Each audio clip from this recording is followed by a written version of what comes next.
Okay, everyone, here we are at 7:05 or 2:05 for Tallinn.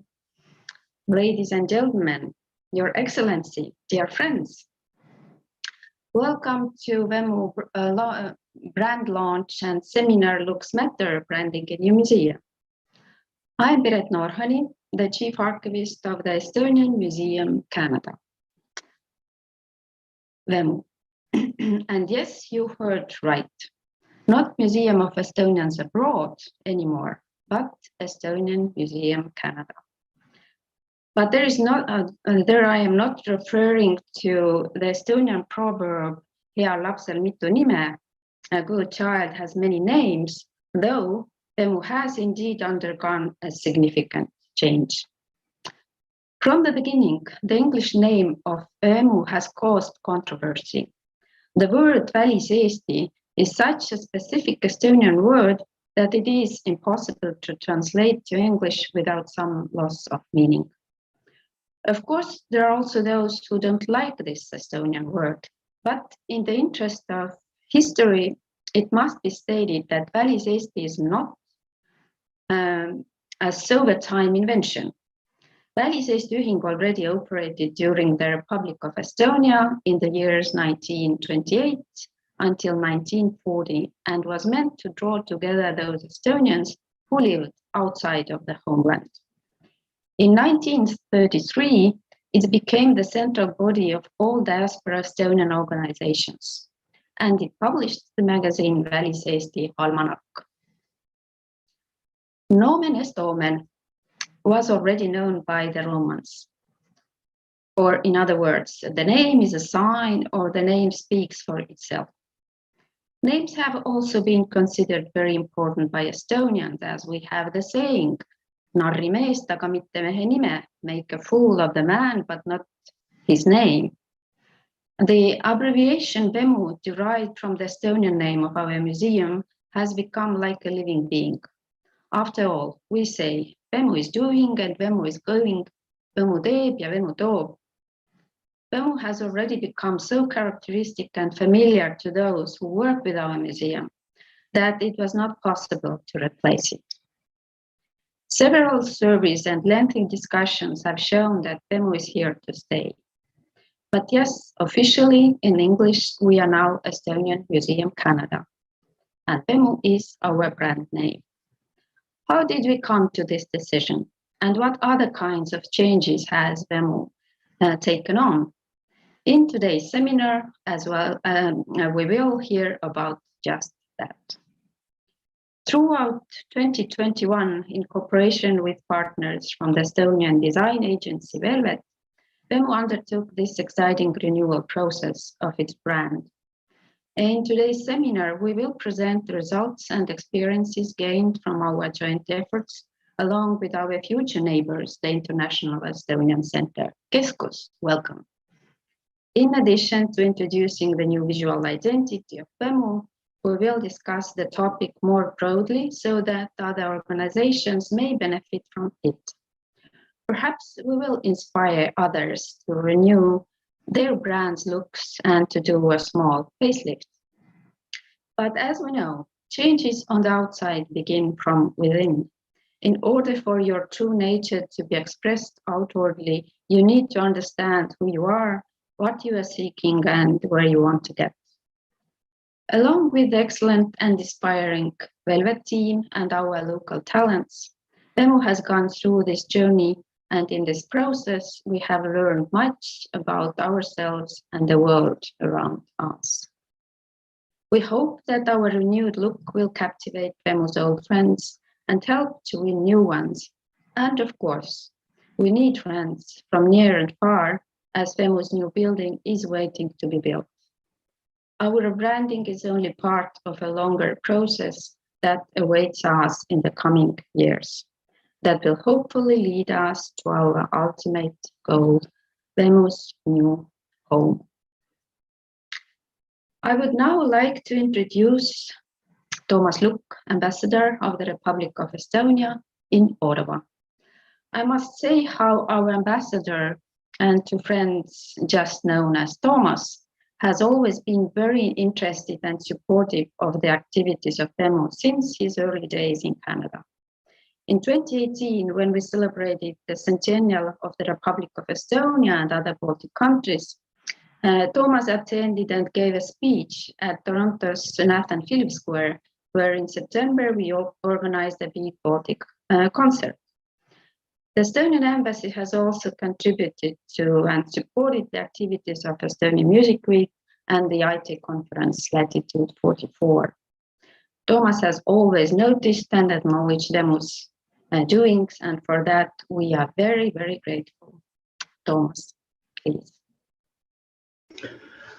Tere õhtust, good evening, good morning, depends on in which time zone you stay. But Piret, thank you very much indeed for this introduction and for these very kind words.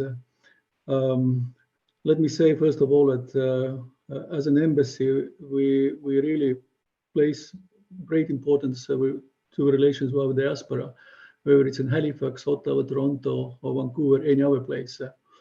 And I can say I'm also very honored to serve my country at a time in Canada. Their Estonian diaspora, especially in Toronto, is going through great changes. I would say transition period. And today's VEMU's branding event is basically one of those changing moments.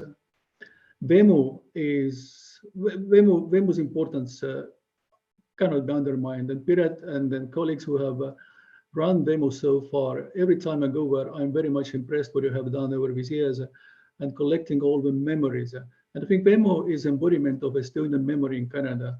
And we see in today's geopolitical situation, then some leaders say that some of the neighbors want to rewrite history. This is a place where history remains, and it's always invaluable and always important for Estonia to keep this memory, to develop this memory, and keep it for future generations. You also mentioned, Piret, about KESKUS. I think this is another thing. I don't want to stay long on that, but I think this is another moment of transition period. And to be honest, from my perspective, I don't see these kind of singular developments. I think this is kind of package. And my strong belief is that at the end of the day, that would enhance Estonian community activities, diaspora life, and it's also going to be a bridge building between Estonia and diaspora in Toronto, but not only Toronto. I really hope that all these changes, especially Toronto Estonians and supporters are going to accomplish, be strong incentive and strong motivation to enhance diaspora's life and also relationship with Kodu Eesti.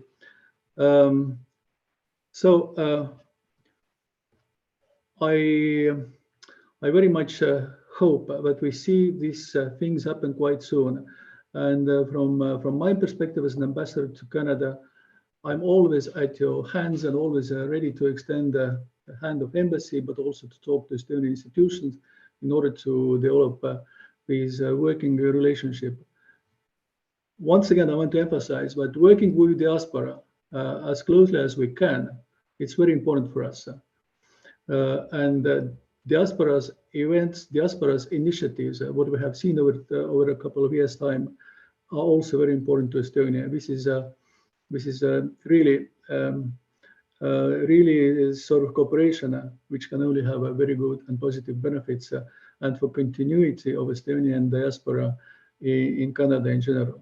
So I hope everyone is ready to support Vemmo building its future house, to bring all these memories into better shape, and also supporting KESKUS. But once again, I see it's an important time of transition, and I see really very good results coming out of that. Once again, wishing everyone a happy new year. It's already January, and this year has not been, from political perspective, very sort of quiet one, but we have to do what we do. Life goes on, and when we have one and common goal, I think we are in better shape to achieve result for diaspora and the state and the relationship with diaspora and and the state. I see only positive developments coming out of this. So here I stop. Piret, thank you very much indeed for having me. And if I don't see you before Vabariigi aastapäeva, I wish you also head Vabariigi aastapäeva, saavat Vabariigi aastapäeva. If I see you there, I hope to see you there in Toronto or in Ottawa. So let's celebrate Estonia. Aitäh, Piret. Aitäh, Toomas. And now I'd like to introduce this evening's moderator, Sebastian Buccioni. We got to know Sebastian in the fall of 2019, just before the second Estonian Music Week. As a musician and a music lover, he volunteered for the festival, and as a volunteer, he seamlessly merged into the team. Today, he has become the artistic and executive director of Estonian Music Week and has taken the festival to a whole new level with his ideas, contacts, and purposeful execution. Since the end of last year, he has been a full-time Vemmo employee who, in addition to serving Estonian music, is also preparing the Vemmo fundraising campaign. And believe it or not, there is not a drop of Estonian blood in Sebastian, but he's already taking Estonian language courses, and Vemmo is doing its best to make him an honorary Estonian. Sebastian, you may go ahead now. Thank you so much, Piret, and welcome everyone. Before we started, I wanted to say we're also live on Facebook and YouTube. So if anyone's joining us there and they want to get in on the conversation, there's a Zoom link in there that you can get in on the conversation and ask your questions, because of course this is much more fun with lots of good questions for our speakers today. I won't take too much time and get straight to our first speaker. Many, I'm sure, need no introduction to Ellen Valter, but I will give one anyway. It gives us great pleasure to welcome her to this seminar, and we really appreciate her joining us today. Ellen Valter is a corporate and commercial lawyer and art conservator and project lead on KESKUS International Center, which we just spoke about. And that is heading into construction right beside the proposed Vemmo in downtown Toronto. Before law, Ellen graduated with a business degree with marketing concentration. Ellen is also board chair for Northern Birch and has served on a number of other community boards and is an active volunteer spearheading a variety of projects and events. Please join me in welcoming Ellen. Thanks so much for being here today. Thank you, Sebastian. I'd like to talk about, I'm going to put on my timer first to make sure that I don't go over time, about the Vemmo's neighbor to the north. And what I mean by Vemmo's neighbor to the north is that this is the proposed KESKUS that the ambassador was speaking about. And Vemmo, it's a little bit of a perspective shift here, but Vemmo will be contiguous and joined to KESKUS once it gets underway. So where we are today is here. So the map of Estonia is in the courtyard of a building that is yet to come. And you'll see the ramp on the bottom part of the photo. That is where Vemmo will rise up from. So the building, most of the monies of, oh, dear me, I'm clicking on the wrong slide. There we go. Are they advancing now? Perfect. Yeah, now it's clear. Excellent. So this is, I was on the wrong screen. Apologies. You see KESKUS, you see Vemmo. This is where we are right now. The very map of Estonia will be in the middle, and together with Vemmo that tells the story of Estonia, the whole package, as the ambassador said, will be there on Madison Avenue. So the building itself is new. So it became a question of how to brand this building that doesn't yet exist, and all of the activities from the Estonian House coming over into this building, how to create that feeling. So the branding objectives were to create depth and warmth to the center, arouse curiosity, really set it apart, and highlight the uniqueness of the architecture. And as we all know, no one actually sees a brand directly. They only see how it's expressed. So we went out to the community with a survey to inquire as to how they intend to use the building. What do they see themselves as finding most important or directly relevant to them? And over 80% of the respondents wanted to bring their own families and to themselves, by themselves, participate in events at the center. They wanted to bring guests from abroad to come and see the center, to show it off as a point of pride. This is who I am as an Estonian. This is what Estonians are about. They wanted to also share the center with non-Estonian friends and to share Estonian culture with the local Toronto residents and beyond. So from there, we ended up, I'm not going to, those of you who participated in the March community engagement session had a longer purview of the whole name deliberation, but suffice it to say, we came up with a name of KESKUS, which means center, and it also is a play on words with the phrase, with the word kes, which means who, and kus, which means where. So it's a who is where, and it is at the center. So KESKUS means center, and we are all there. So then it became a bit of a noodling of how to, what would be the visual accompanying this. And we came up with a number of options and had to winnow down from all of these interesting choices. And as you know, we started to modify this number 2 here to arrive at the final KESKUS logo. And one thing we really struggled with was with color. And time again, we heard there is no reason to deviate from the blue, black, and white. Those are our colors. This is our flag, and this is what gives us pride. So we went to lipuseadus, got the Pantone color, and ensured that those colors then were in the logo, which is, as you see on the screen.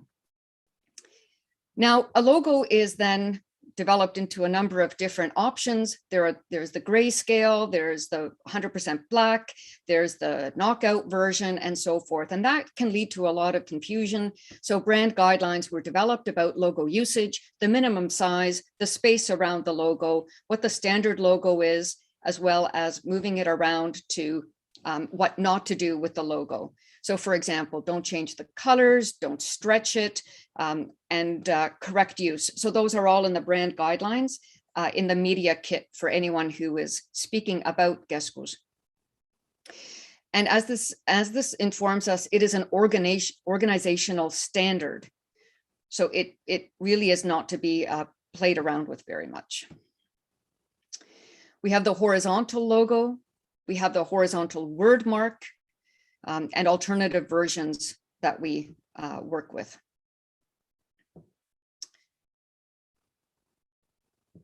And of course, something needs to be said about the font. The font is a Gotham book, and it is the one that now we use in all of our communications because that's an expensive one. We use one that looks quite like it, Montserrat. This was all in aid of getting us to here, and we will be here. And I would ask everyone to go to the estoniancenter.ca website and sign up for the newsletter so that you can keep abreast of news that is about to drop. So I didn't want to take too much time because a whole branding exercise will be presented shortly by Velvet and by Jaan. So this is why KESKUS is being built. This coloring credit is Molly Hooper. When she turns 7, she will start Estonian school at KESKUS. And as we always say, we're doing this for the children. Thank you very much for listening. I'd be happy to take any questions. Thanks so much, Ellen. Incredible to see the whole process and all the options to choose from. That must be difficult. So if anybody has questions, we can pop those into the chat or raise a hand. I think I can see everybody. I think I will ask a question first, since I get the chance. I was curious if you know, with a project like KESKUS, it's a long timeline, and I'm wondering if you found yourself drawn to, say, or the team felt itself drawn to more classic designs that, say, would work in the future as much as they do now, or if you were looking more to find something that's like modern and cutting edge. Great question, Sebastian. A brand undergoes a refresh periodically, so this is not forever and for all time. Styles and tastes change. For example, what we tried to do with the font in particular was call back a little bit to the 30s, which of course was Estonians' time of independence. So there are always callbacks, hopefully, and looking future as well. So with that, we were trying to echo through the times and build a foundation for where there is a brand refresh, there is a springboard to launch from that. So until we actually came up with the name, and frankly, International Estonian Center, it already said it all. It already said it all. Like, there was nothing really, it's international, it's Estonian, and it's a center. So we wanted to come up with the word that would inspire curiosity and have people ask, what does that mean? Or why would you, this word is difficult to pronounce. How do you pronounce it? And then you can talk about how the K is actually a G sound in Estonian, and it's kind of a foray into, let's have a greater conversation, come into KESKUS, find out more what is Estonia about, and so forth. So that's why I think the Vemmo name is also so charming, because it will make people ask, what is it? What does it mean? And I think that's a great way to start the conversation. And it will also then be a springboard on which to refresh the brand later on. Thanks. Do we have any questions out there? Raising hands.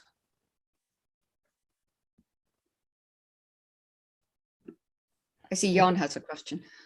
Hi, Ellen. I'm not sure if it was mentioned, but I was never quite sure who actually did design that logo or brand, or if it was through an agency, or if it was a team or in-house. My goodness, I did not put that into my speaking notes, Jaan. I am very embarrassed. Thank you for calling me to Maybe task. you took it for granted that everyone knew, but I wasn't sure myself. No. So the history behind engaging Barefoot Creative out of Kitchener-Waterloo was because they had already gone down that path with Northern Birch Credit Union's rebrand. And we felt that they had already, they had jumped into the deep end of the pool of all things Estonian, and we had much less education to do about who we are. We're a small community that punches above its weight, just like the credit union. The community is like that in Estonia, the country itself, and they definitely got that. So they're a small outfit, but they knew how to listen very well, and I think everyone was quite pleased with the result, and I hope the community is too. So far, so good. Thanks. Yeah, I think it's a great logo and identity. The logo itself, yes, it's meant to somewhat echo the building itself, with the courtyard in the center of the K, and then the weaving pattern to echo back weaving that is in the belts and in the skirts of folk costumes, and also of how we as a community interact with each other, and how Estonian communities around the world interact with each other. So that was the conceit behind the logo.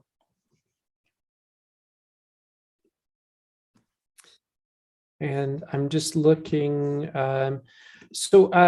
One more question from myself. Do you find there's a difference, say, coming from people from different generations, what they were looking for in the design when you were looking for feedback?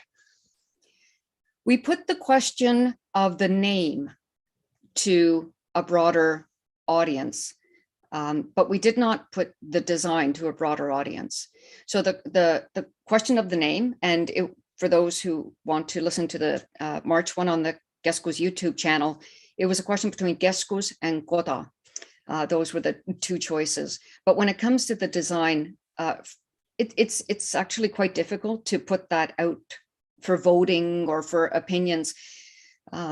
there are so many opinions, everyone has one, and it would just, I think, gum up the process. So we just left it to the professionals to really listen to what the survey results came in from the community and to design on that basis. But it was interesting to hear the feedback on the choice of names in every category, every demographic, whether they were Estonian, living abroad, or friends of Estonians, in each and every category, or spouses of Estonians, like partners of Estonians, everyone preferred KESKUS. It was a surprise to all of us. But it gave us comfort in that we were making the right decision. Well, and it seems so natural now, now that it's out there. I think we had a question from Anu. You'll just have to unmute. I can't do it from my end. Is that it? Yep, that's it. Okay. A very naive question. What's the difference between Vemmo and KESKUS? We're flipping around Vemmo and we're also talking about KESKUS. Which is what? Is one the building and the other is what goes on inside? Or what is it? It's a good question. Ellen, do you want to speak to KESKUS, and then maybe either Piret or I could jump in?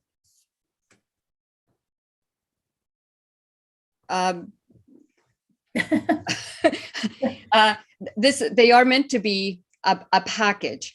So KESKUS is an event, learning, and performance space where the community can gather.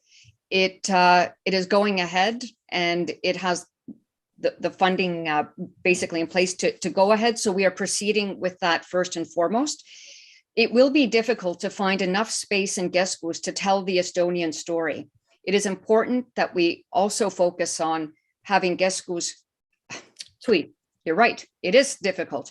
That, as the ambassador said, KESKUS and Vemmo together form that package where we introduce and celebrate all things Estonian. And Vemmo, of course, has more of the history and the description. I think, Piret, you correct me if I'm wrong, but it has the diaspora memory as well. So KESKUS also has a business launch pad. It has retail, third-party retail and office space that it's renting out to prove its operational model. So it should be, it's a bigger mix, and Vemmo has a very specific mandate, I would expect, but I'm going to let Piret speak to that. Yeah, they're like, if you talk about the buildings, the final result would look like there is a huge Estonian something. Tartu, Vemmu, KESKUS, all next to each other. But as a process, KESKUS is going to build their new house like in next 2 years. Ours have to wait a little bit longer, but it would be built between KESKUS and Tartu College. Alar Kongats is now working on both those projects. The first project for Vemmo was done by Toomas Tamm, but it was a little too small for the needs of the museum. Now Alar has made it bigger, and we hope in a couple of years Vemmo would follow. As an institution, we are like legally, we are different entities. As institutions, we are now totally different entities. But speaking about the museum, museums always combine the stories telling the history of something or someone, but at the same time, museums always offer programs as well, which we do now, and we are going to do it in the future. And we'll see in the future how those KESKUS and Vemmo programs would combine, because it's not clear for anyone at the moment. So that probably there are great ways how to put those things together. We are not there yet.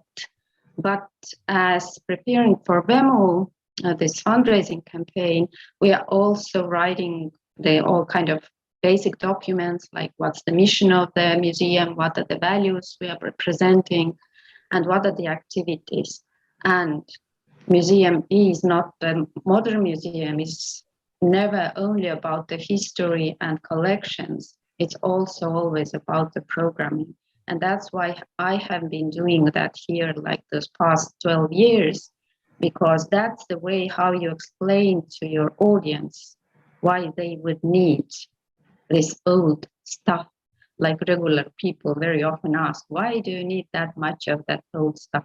And you can explain it through the programs. Are they exhibits, or lectures, or workshops, whatever? So I hope it answered your question, Anu. Yeah, but the second part of it, I'll come back at the end. Yes, as my timer rudely interrupted us, I think it's time to go to our second presenter. But yes, I think we have, if I can summarize, maybe that we have neighbors working together to both look into the future and the past. So two separate institutions, and we can, of course, ask some more, but hopefully our brand will speak a little bit more to what Vemmo is all about. So with that, we're going to move to Kristian Kirsfeldt, who is a creative director at Velvet, Estonia's leading design agency. He's an engineer at heart by training, but has been creating brands and environments for the biggest Estonian companies and institutions for the last 15 years. Clients include the Estonian National Museum, the government of Estonia, banks, technology companies, and small businesses. He's a family guy, father of 3, likes to tinker, hike, spend time with his family, and I'm going to butcher the name, but once wrote a modernized version of the Estonian national epic, Kaljevupoeg. Now, please welcome Kristian to the screen. Hello, thank you, Sebastian. And thank you, Piret, and thank you, Ellen, as well. A lot has already been said about VEMU and KESKUS, but now we will talk about the new brand, which is the main reason we are here. I'll share my screen, and I will first speak a few words about branding in general, as a philosophical introduction to Vemmo's brand, and then we'll look at the new visuals, some of which you have already hopefully seen in the advertisements for this event as well. So to start the thing with a philosophical note, I guess the question is, what is a brand? Is brand a logo? Is it a symbol or something like that?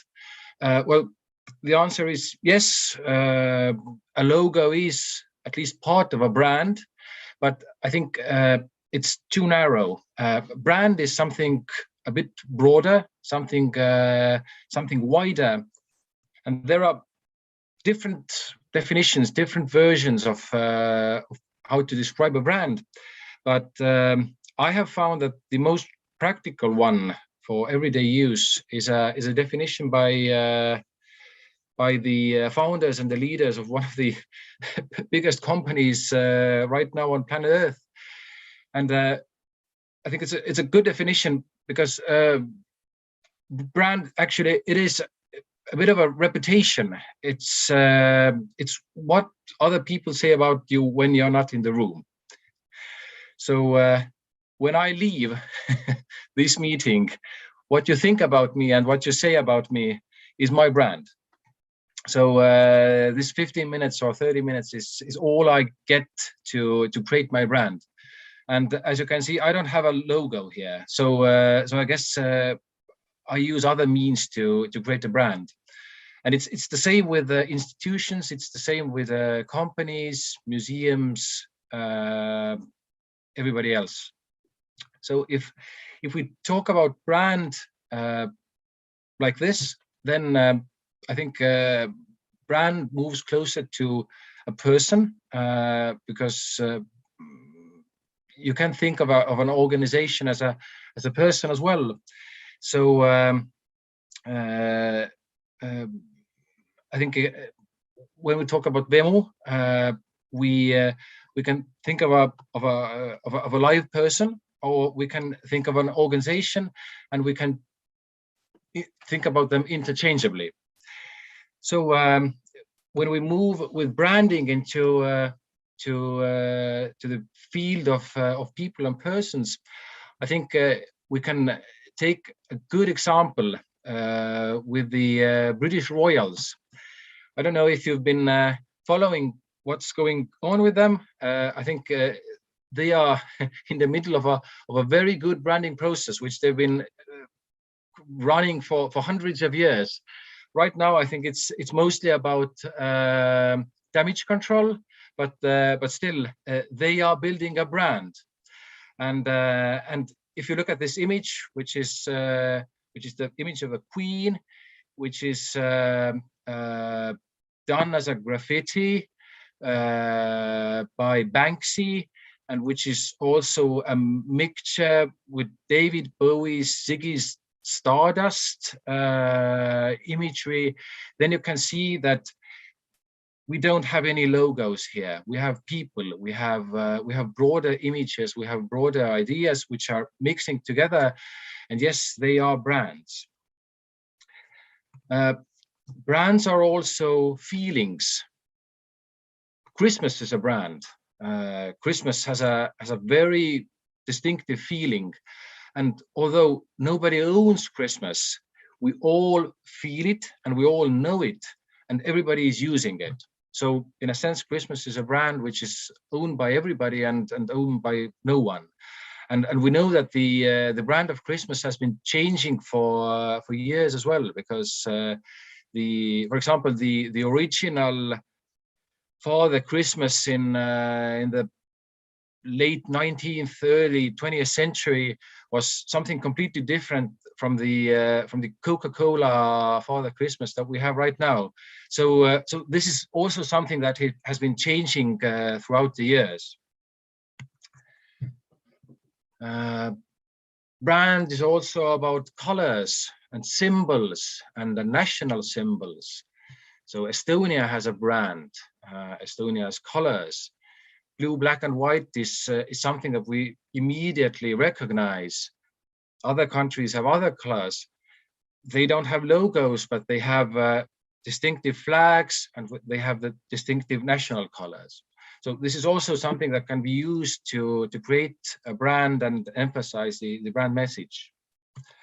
Oh yes, and the message. So I don't have to show visuals. I don't have to show the title of the brand or the movie.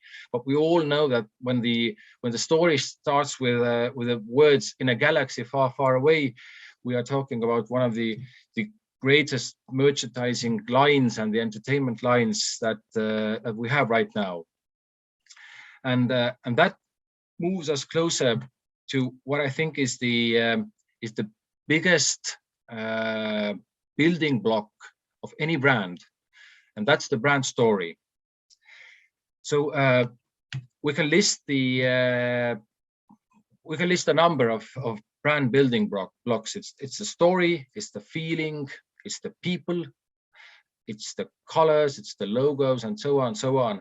But I think that the most important thing about branding is getting the story right, and then you can put in all the other dots to the I's and then crosses to the T's, and then you start having something like a brand.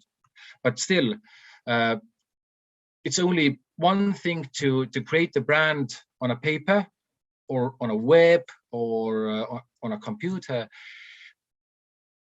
As it was, the definition is that the brand is something that people have in their minds. So getting the right brand feeling, the right reputation, the right brand idea into people's heads, that's the big work. So this is also the first step in the big work that we are taking today, to get you as our brand ambassadors and to get you to talk about us and talk about Vemmo and yes. So as it starts with a story and then it goes on to little bits and pieces.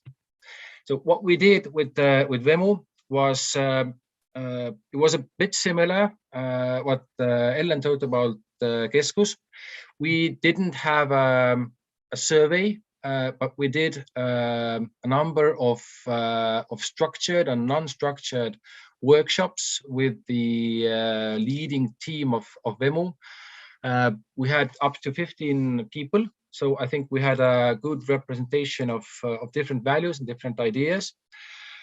And we gathered around all the ideas, all the keywords,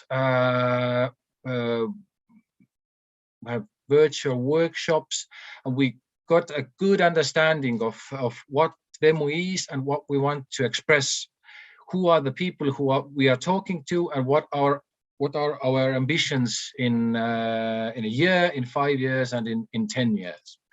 And we used all this information to start building different messages and to start building different stories. And actually, we saw that we have at least 10 different stories for different people, for different target groups.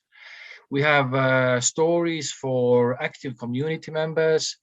We have stories for people who have very loose ties to their Estonian roots. We have stories for people who have never heard of Estonia before, or whose husbands or wives or partners are perhaps of Estonian descent, and they want to understand what the hell is Kringle, what is Rosolje, and so on.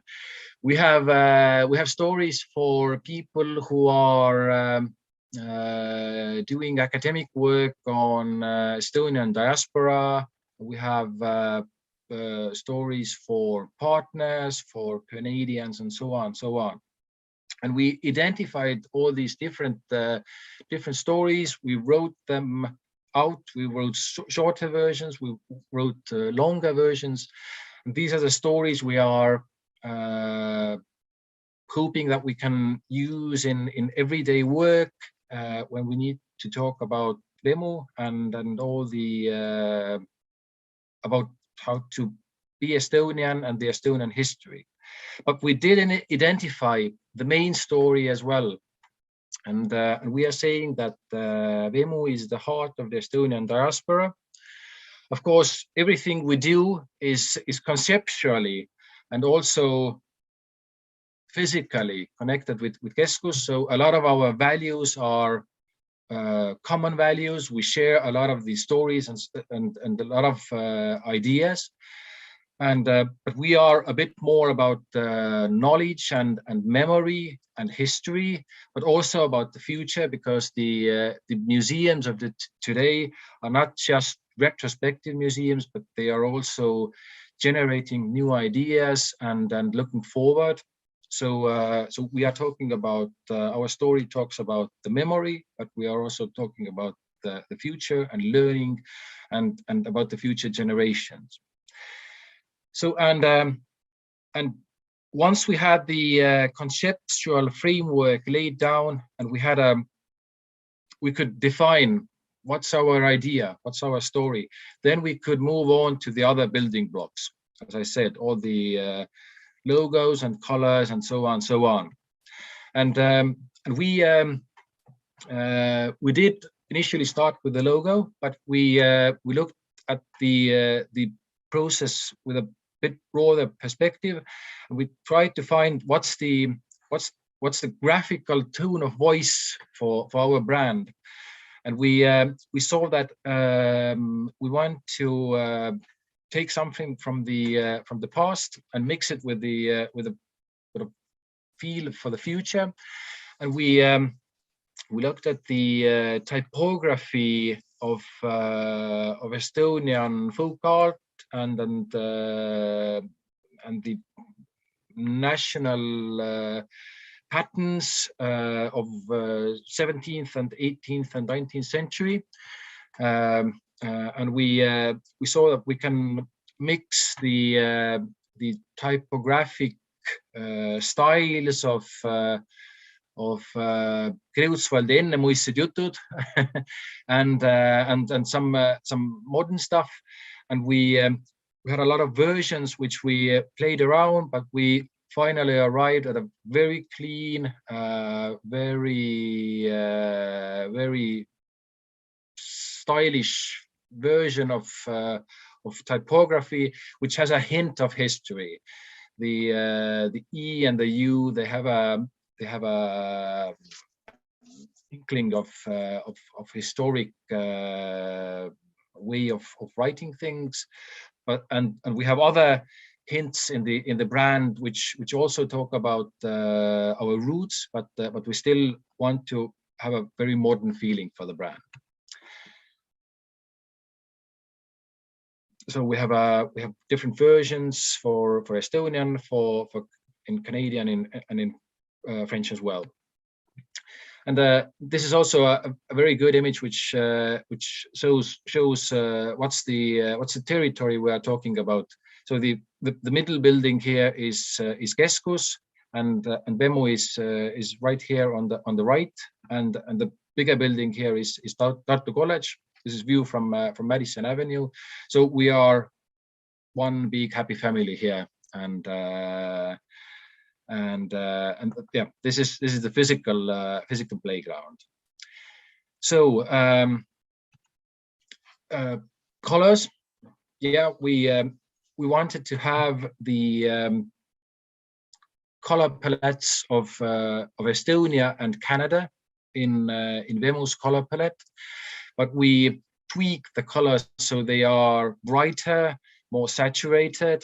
The red and the orange are basically inspired by the Canadian flag, and the middle blues are inspired by the Estonian national flag, and also the black and white as well. But they are not the national colors verbatim. They are modernized versions. They are a bit more brighter, a bit more lively, and this also symbolizes the look and feel of and the ambitions of Vemmo as well. So and yes,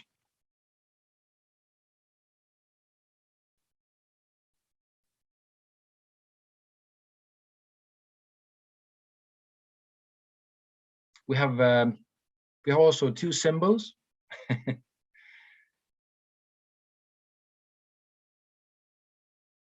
We have also two. Oh, actually, we have a bit more than two symbols. We have two key symbols. We have a abstract version of the Canadian maple leaf and an abstract version of the Estonian cornflower, and they together form a unified symbol of what we are calling the Northern Star. And the Northern Star is also part of Vemmo's history and the Estonian diaspora's history. And we are saying that this Northern Star is the guiding star that led our fathers and mothers and grandfathers and grandmothers on the journey from Europe to Canada and America and to new countries. So if you look up in Estonia right now, I can see the Northern Star, and if you look up, you can see the Northern Star as well. And we also have we have coastlines here. On the right, we have the Estonian coastlines, and on the left, we have Canadian coastlines, the coastline of Halifax, in a very, very modernized and a very, very abstract version. So our brand symbols also tell the story of passage, going from old Europe, going from Estonia to the new world, being guided, being led by the Northern Star, which is actually a combined symbol of Canada and Estonia. So this is a very, let's say, a non-rational, a very emotional brand story, and this gives the background for the graphical stuff which we are using to create the brand. So, and putting it all together, this is what we are. This is what we will hopefully look like. We haven't done any really big proper advertising yet. As I said, the first digital posters for this event and upcoming events are the first things, but as the brand is being launched right now, I guess it's okay, but this is the imagery, this is the look and feel that Vemmo will use for the future years. A big part of our brand is also photography, or you can say a big part of our brand is people. We want to show Estonians, we want to show the friends of Estonians, and we want to show our mothers and fathers and our ancestors. We use photos which are taken by our own community members. We use archive photos, we use illustrations by community member Jessie McNeil. Her song festival illustrations have an honorary place in our brand, and this is what we want people to really, this is how we want to look and feel. We want to show our faces, we want to be bright-eyed, smiling, and open and positive. These are just a few of our sample brand carriers, and this is stuff which will be created in the future and in the well, starting now, but in the following years. Just a few samples.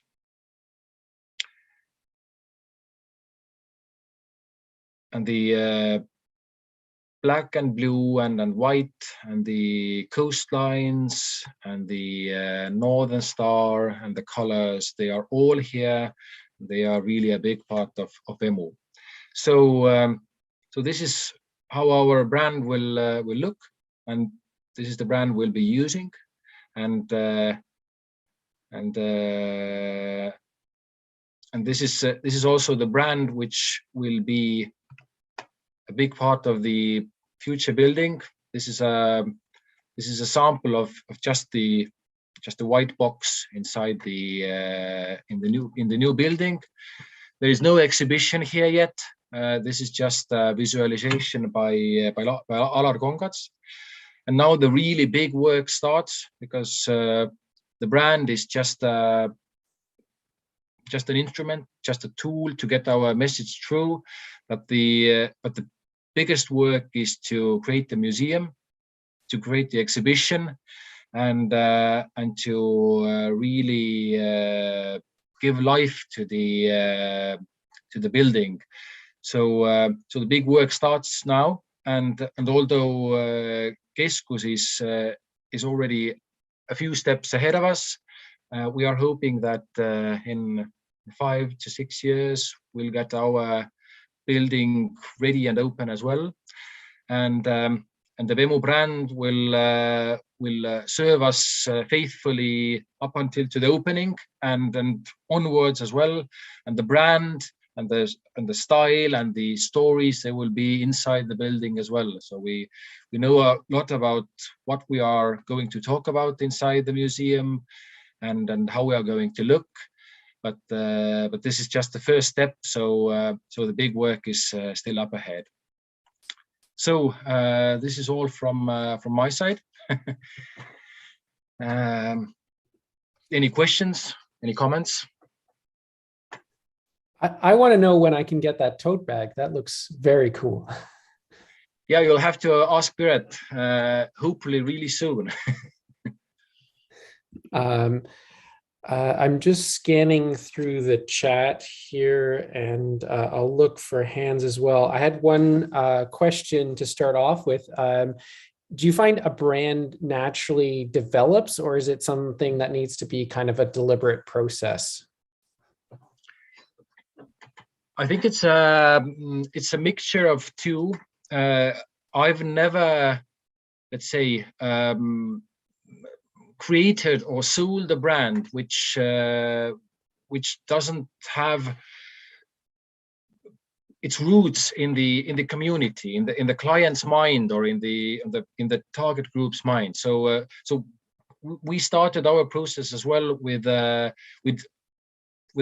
step of understanding. We tried to understand the Estonian diaspora, not directly, but through the ideas, and then through the communication with the Vemmo lead group, and once we really got the touch and understanding what we need, then we could start building on that idea, and then it sort of developed naturally. So it's always understanding, and then the ideas. It's never an artistic expression just per se. So we are not artists, we are designers and problem solvers. Makes sense, yeah. Looking for any other questions? Feel free to jump in if I'm not seeing a hand.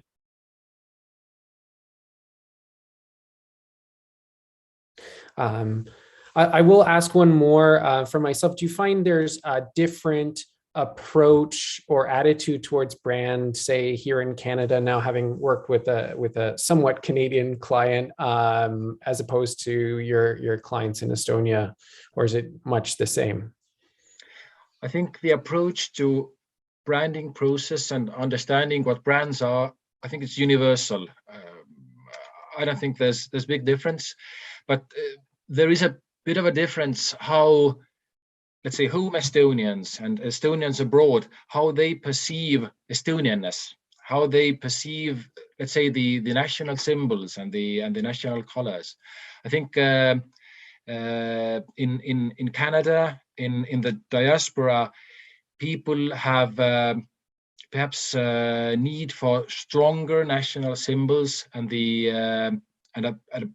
let's say perhaps a bit more conservative way of seeing and interpreting things, while we in home Estonia, we say that we take a lot of things for granted. We take the black, blue, and white flag for granted. We don't need to show it on a daily basis, but it's very rational to have a national color brand in Canada, because you are surrounded by other colors, by a lot of other messages. So we need to be as Estonian as possible, but still be modern as well, to not to be too conservative, but to be but to have a modern, edgy look as well. So I think that's the biggest difference. Otherwise, it's pretty much the same. Good answer. I have a question from Anu. Go ahead. You'll just have to unmute the... Mute here, right, okay. Thank you. Do we have an example of any ethnic group in Canada who has survived and done this thing? Canada has so many ethnic groups. Is there anyone we can look to, or are we just having, like the Italians have their banquet halls, have their weddings and have their parties, but the culture is not there? That is my fear of that happens with the groups become Canadian. And the building is beautiful, but the culture is harder to keep on doing.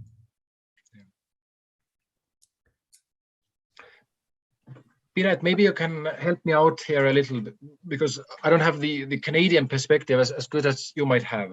Mm-hmm.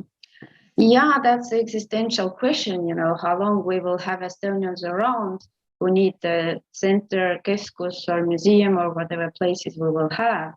But as for VEMU, the way I like to think about it is like I've heard like lots of crying, like we are losing language, we are losing everything, the next generation, they don't care. And my experience with your own community here is that there has to be at least some people who keep the place warm, who keep the fire up. And then when the time is right, people come back, even after they have lost maybe the language, but they have a feeling for Estonian food or music or whatever Estonian is left in their spirits and minds. So we need those places which doors are open for people whenever they are ready to step into those doors.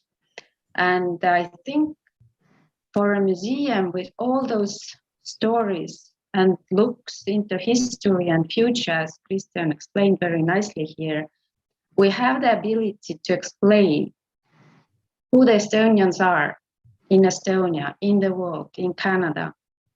What is specific and interesting about us, and what are those universal experiences, knowledges, whatever, like this experience of being, living outside of homeland. That's very universal thing, actually.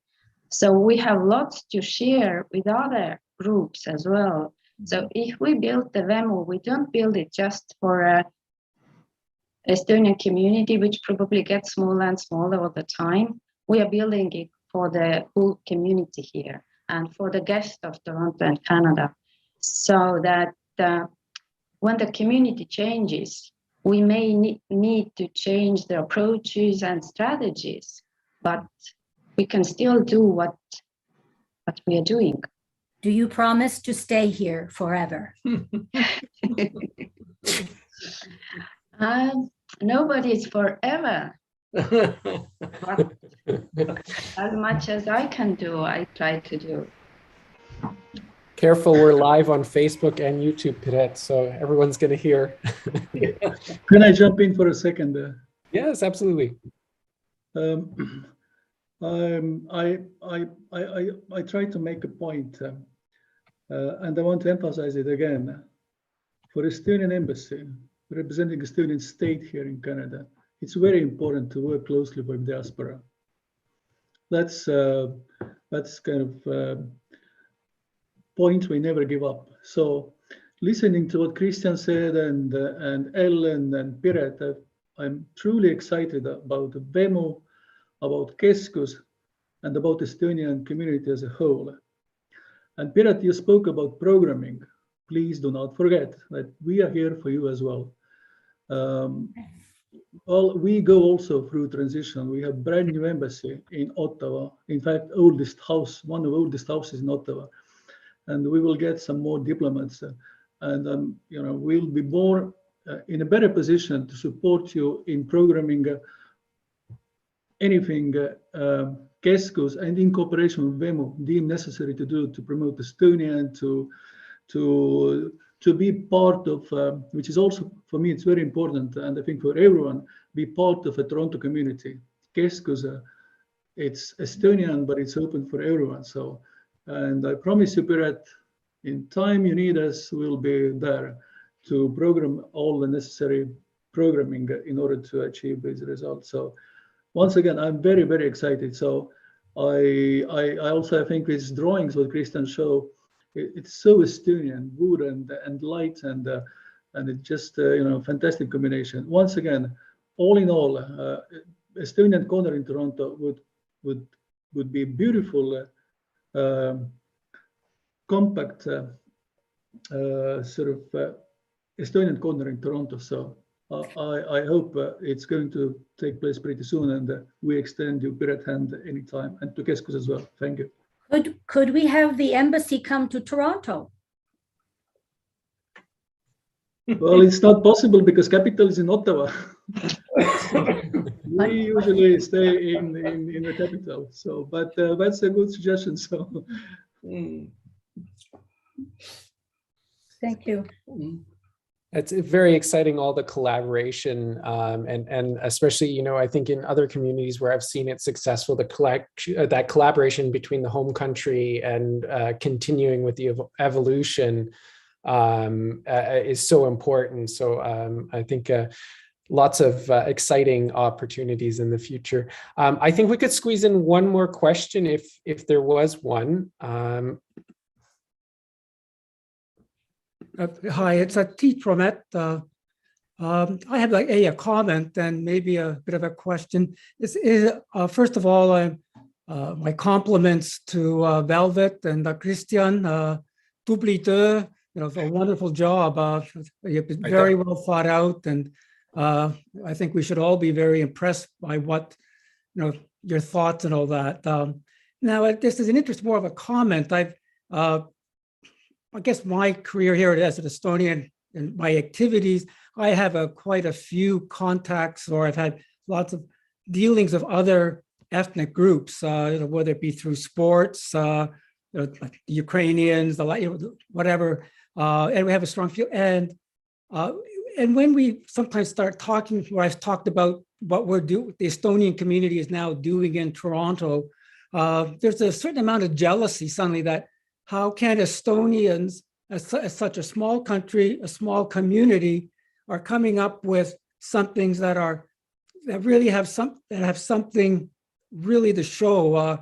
And I think we should be proud, and I think we should be supporting that whole concept. As we moving forward. I mean, a lot of the other ethnic groups, I mean, they had perhaps a social club that was the main place where they would show up, or maybe a couple of social clubs, whatever there was. But even a lot of those are now disappearing. But we're letting maybe something, as opposed to Eesti Maja or the former house disappearing.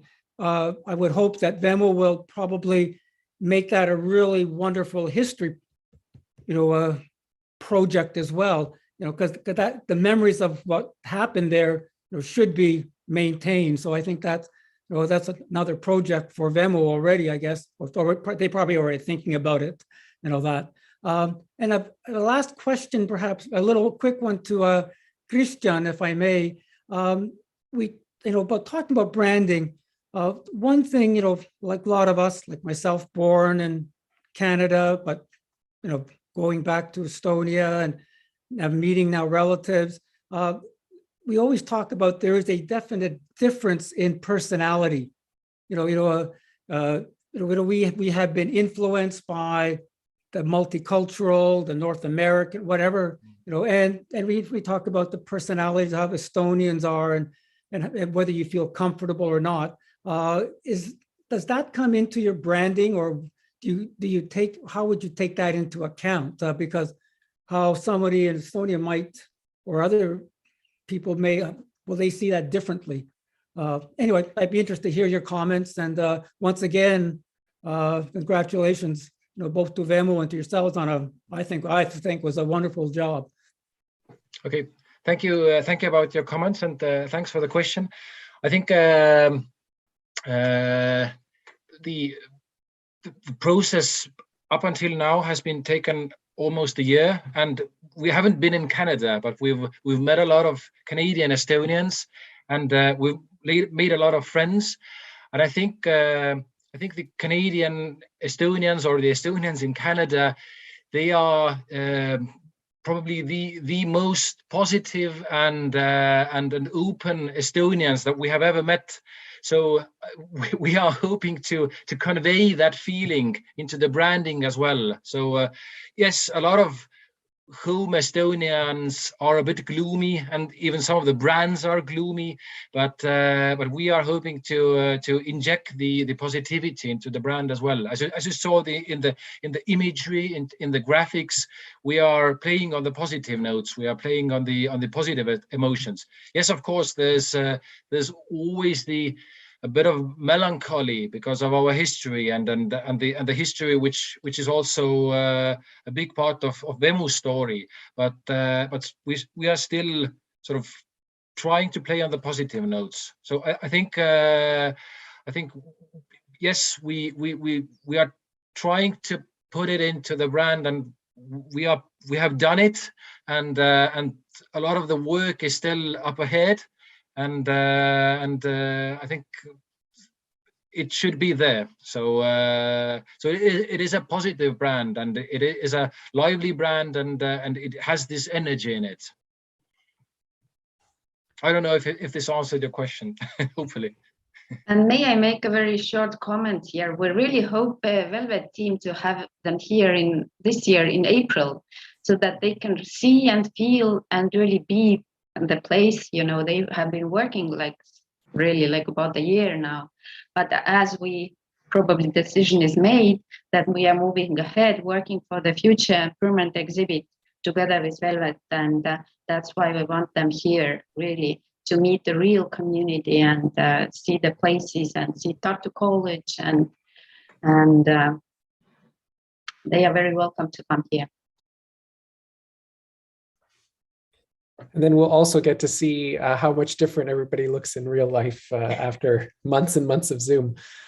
So thank you so much, Kristian. And we'll move now to Jaan. And so just to refresh anybody who kind of missed where we are in the program, Jaan will speak from experience as a freelance designer working in the Estonian and Estonian Canadian community, and we'll share and talk about a few projects he's worked on.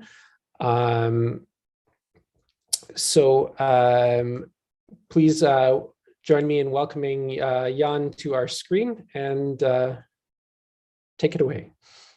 Hi, thanks, Sebastian. Everyone hear me? Am I good here? Yeah, good. I'll take that as a yes. So yeah, thanks for the introduction, and Piret, thanks, and Vemmo, thanks for having me as a panel member tonight. And Kristian, I was sort of saving my comments knowing that I was going to speak right after, but that was like a really engaging presentation, and I'd already seen some of the Vemmo branding, but sort of going through it like together with the Velvet team like that was like really great to see. So thanks for that. So yeah, I just wanted to sort of say a few words as a perspective as an Estonian Canadian graphic designer. I'm a freelance graphic designer, so I just wanted to sort of talk about how I got into sort of the freelance world. I just wanted to share some of my work, which I just sort of pummeled a bunch of things into a deck, so I'll sort of flip through it like a magazine, but then eventually wanted to get to a few projects that I worked on together with Vemmo and with the Estonian community. So that will sort of be the lead up. So just sort of a bit of an introduction of myself. I sort of over the years as a designer worked on a number of sort of different Estonian community projects, design projects, and Canada, the Estonian Canadian community, there's certainly a large art community, a lot of artists, and particularly you know, in the graphic design world, maybe not as many as sort of as painters and sculptors and leather workers that we might know, but there are still quite a few great you know, graphic artists that I've come to know, like Tiit Talmet and Markus Kolga, Tarmo Saks, my cousin, and Lani Heinad, who's been working with Vemmo as well. So I've been always sort of meeting new Estonian graphic designers in Canada, which has been really cool. Art was definitely a big part of my life growing up. My grandfather, also from Eesti, was a painter, Aksel Tamme, and my mom's also an artist. But for me, graphic design sort of originally came out of sort of a necessity, because I was a music fan, and I think music influenced me in such a way where I just wanted to be able to sort of recreate album covers, basically. I think actually now is a good time to start my presentation.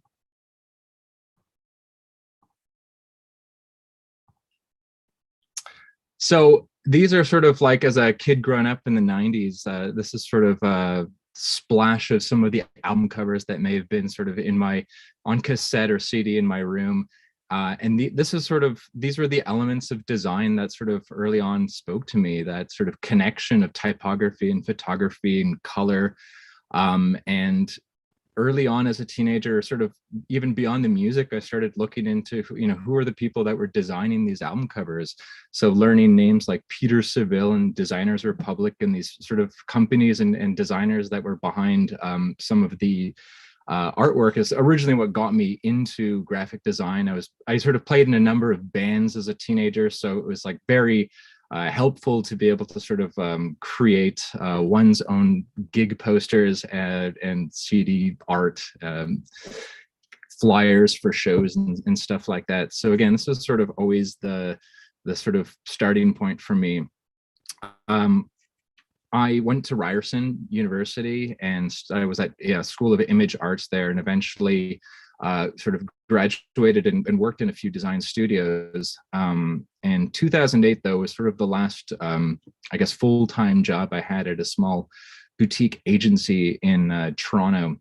It was actually during the financial crisis, and unfortunately, the studio I was working with had a sort of majority of financial I guess, institutions as their clients. And so it was not a great time to be working at that type of an agency, but I was sort of thrust into the world of graphic design then. And at the time it was terrifying because I didn't really know how to go about finding work, finding clients.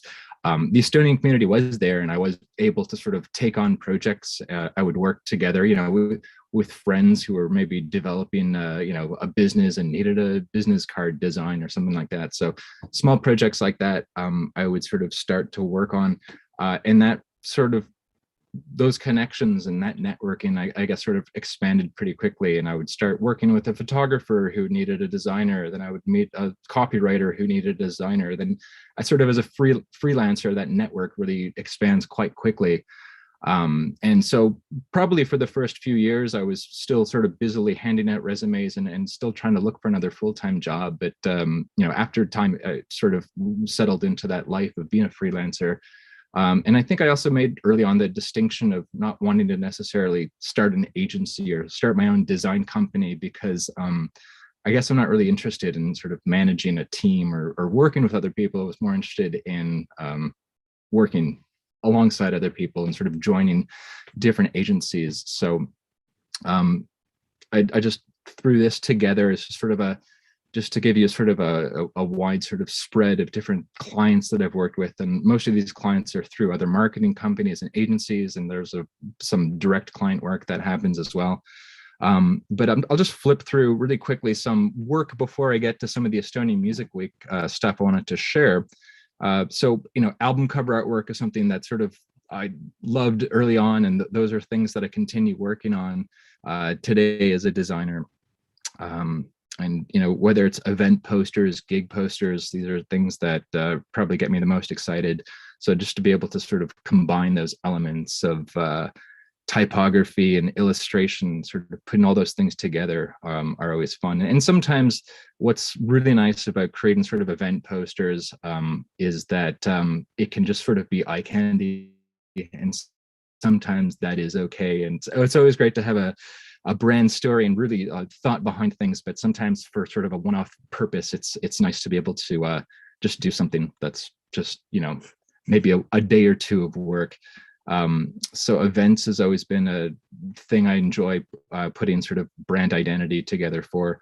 So this is for a craft beer festival, and clients always like seeing how their logos and how their merchandise could possibly look. So creating mock-ups is always an important thing, just like Kristian also shared with the Vemmo presentation.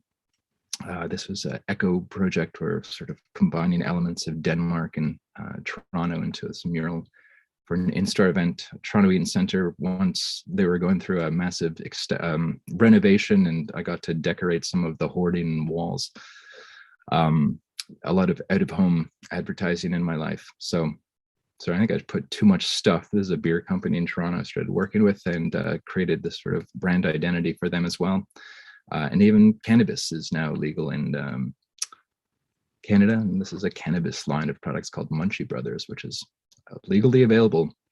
And finally, these are pitch decks, which I also do a lot of as a freelance designer, so production companies or companies who are maybe pitching an idea for TV show or documentary series, would have me put this sort of package together. This is how they'd maybe pitch an idea for an upcoming project.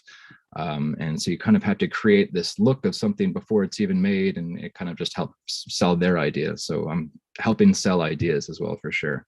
But this is the little squiggle I wanted to sort of start out with. And this was, I guess, was it 2018 or 2019 when I first met Piret at Vemmo, and the Estonian Music Week was sort of starting to happen. Was I guess in conjunction with Eesti Vabariik 100, Estonian Music Week was to launch, and the initial sort of discussions when Piret and the Vemmo team, we were sort of discussing what Estonian Music Week and the logo was supposed to sort of represent, was more of a sort of modern spin on Estonia. So the idea of Estonia as this sort of progressive Nordic country, and I guess those sort of the idea of sort of infusing the sinine musta ja valge and all those elements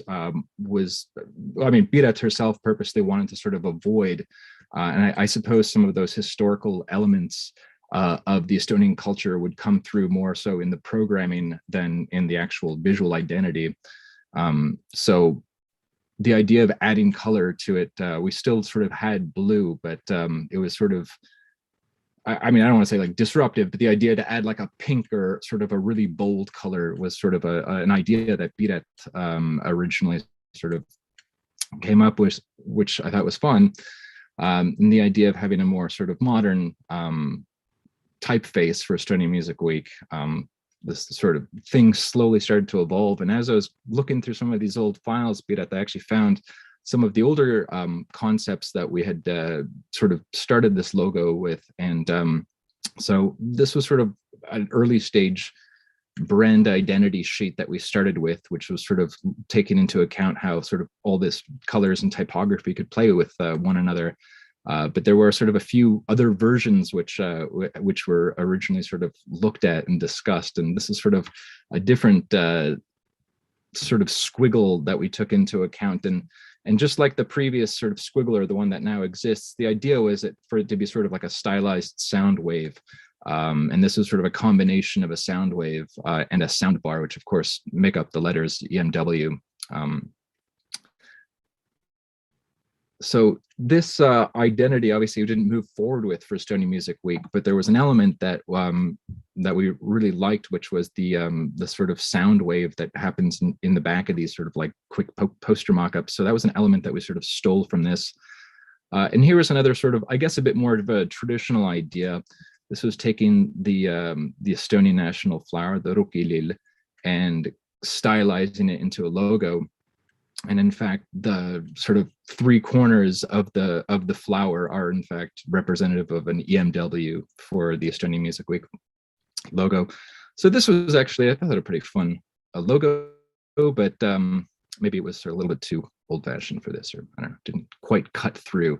This was some other throwaway idea that we had, just to sort of play with more vibrant colors. But ultimately, this was the style that we ended up with for Estonian Music Week. So the idea of the brand identity, and I'm using the word identity because I to call this sort of a brand, I think the Estonian Music Week as a brand really sort of evolved over years. And at the very sort of early stage, we were just sort of creating this identity. We knew that there would be a lot of material, which would, posters and social media and elements that would need to sort of get created pretty quickly. So we wanted to create these elements so other, social media people and designers could sort of help put these assets together. So as Estonia Music Week was sort of growing, all these elements sort of came together to create the program guides and the different posters and ads that went out.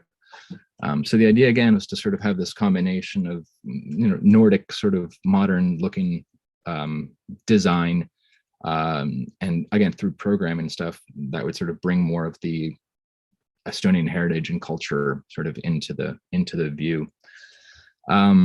The following year, sort of the second year for Estonian Music Week, was sort of the first evolution that happened. And Latitude 59 is actually a tech conference that takes place in Tallinn.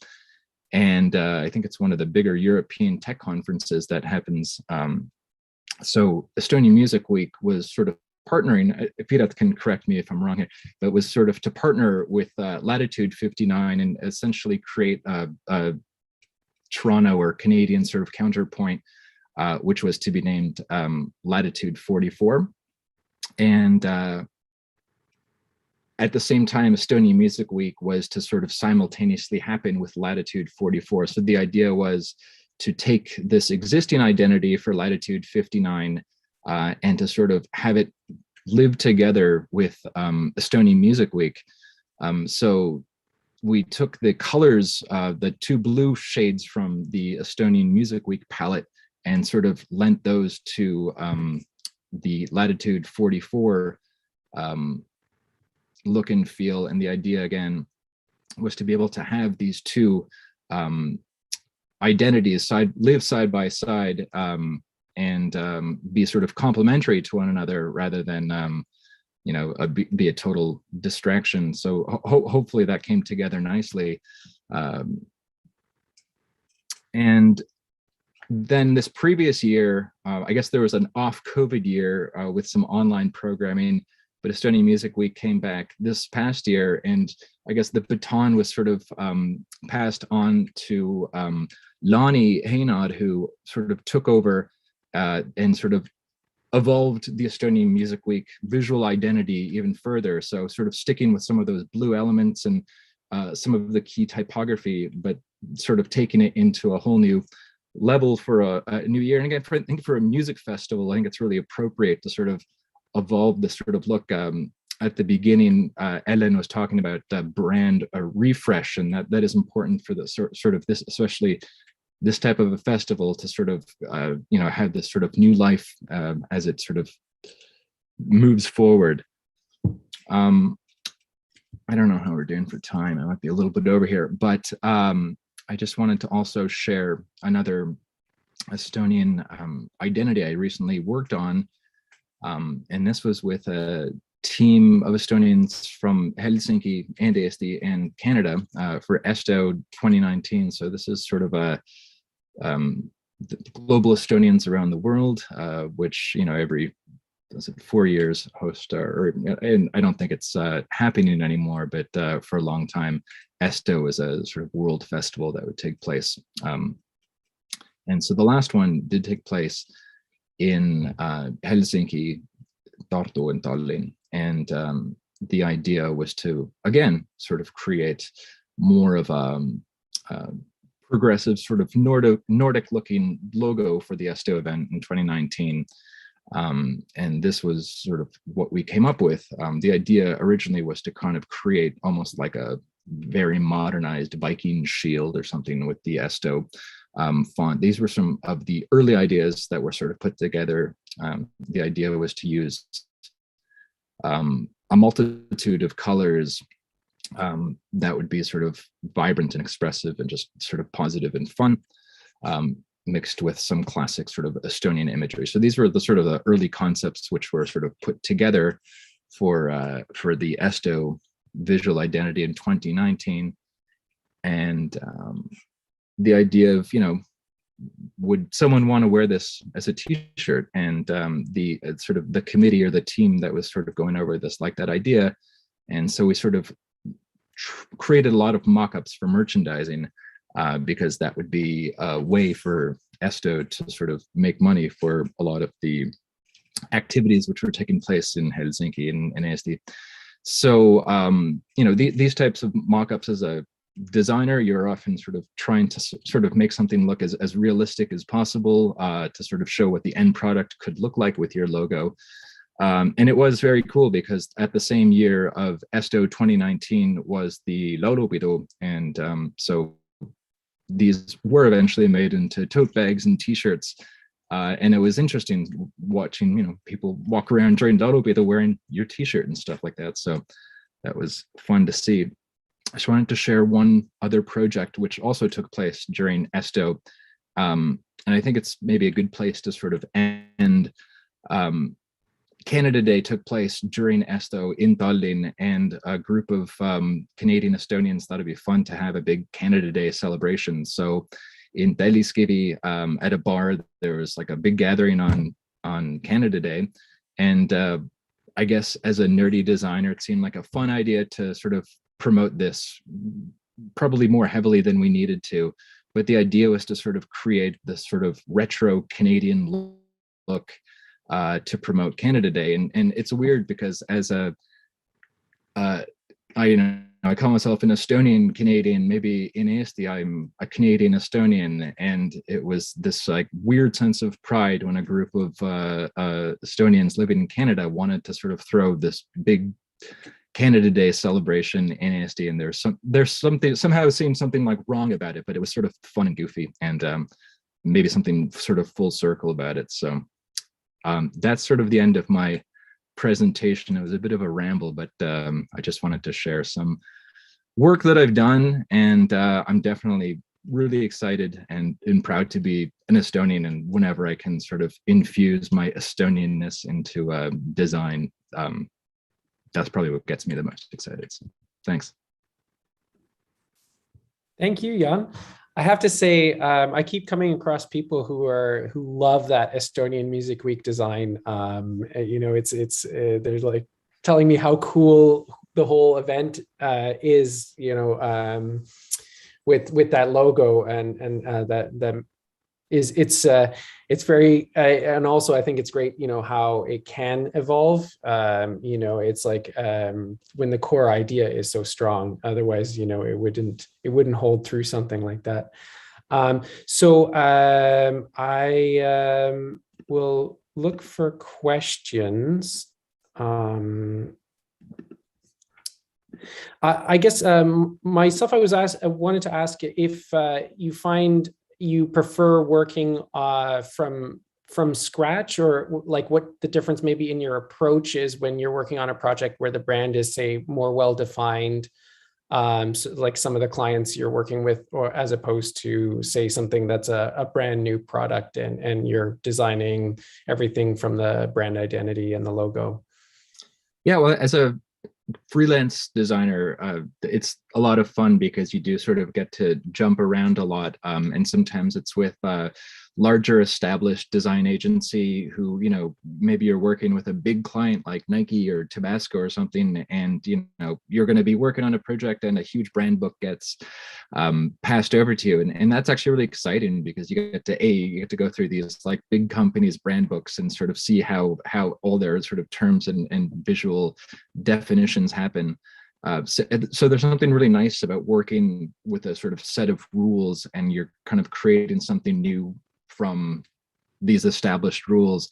But then again, as a freelance designer, sometimes you're working with maybe someone that has no brand or that is sort of establishing something, or you're working with a marketing team that's trying to kind of create something new for someone. So I think it's the variety that I like the most of being able to sort of do both. Sounds like fun. It can be, yeah. Looking around for any questions, feel free to jump in if I'm not seeing you.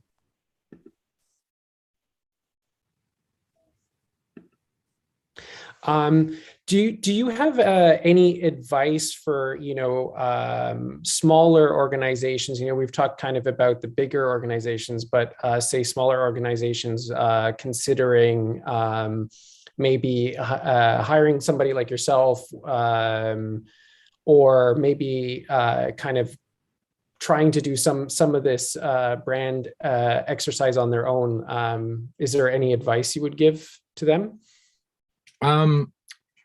Maybe it's like finding like a plumber. It's good to ask around. And I think, you know, you can always search for designers, and you can search for agencies and copywriters or whatever.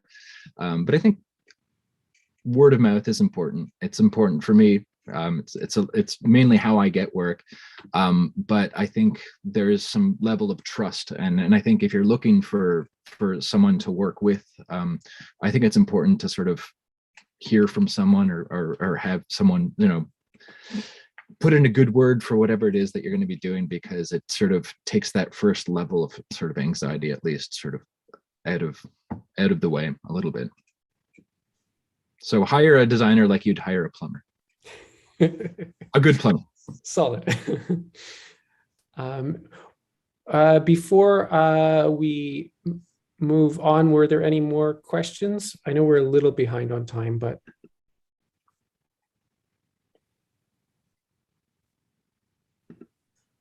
Okay, I'm gonna, in the interest of time, if anybody has questions they think of later, feel free to, you know, we can connect you with Jaan. So next, I think we're going to get more into the practical application, and I'm going to introduce Ottomar Tamm to you. Ottomar is a experienced and passionate producer, project manager, and sales strategist with a demonstrated history of working the design and tech industry. He's most excited about blending organizational design, strategy, sales process, and technologies together into one holistic system. And with that, please help me in welcoming Ottomar to our screen. Hey everyone. I hope my voice sounds very enthusiastic, because it's like 3:41 a.m. but I'm gonna do my best anyways. So let's get it started. So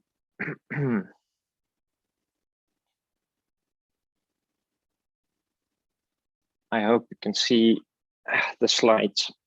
So the point of my today's talk was to kind of open up on the topic of how I built and reflect back on how I built my own brand, which is called Dreamsville. And the ironic part of building this brand is the fact that when we started building Dreamsville brand, I was already part of Velvet's team.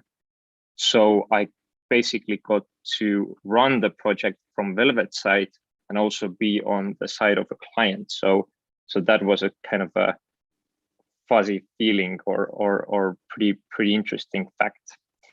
Kind of a bit introduction to this brand. It's essential to really understand that one of the biggest drivers for me to really work on this project was the fact that I was a really bad sleeper, and currently I am a bad sleeper, which is again pretty funny.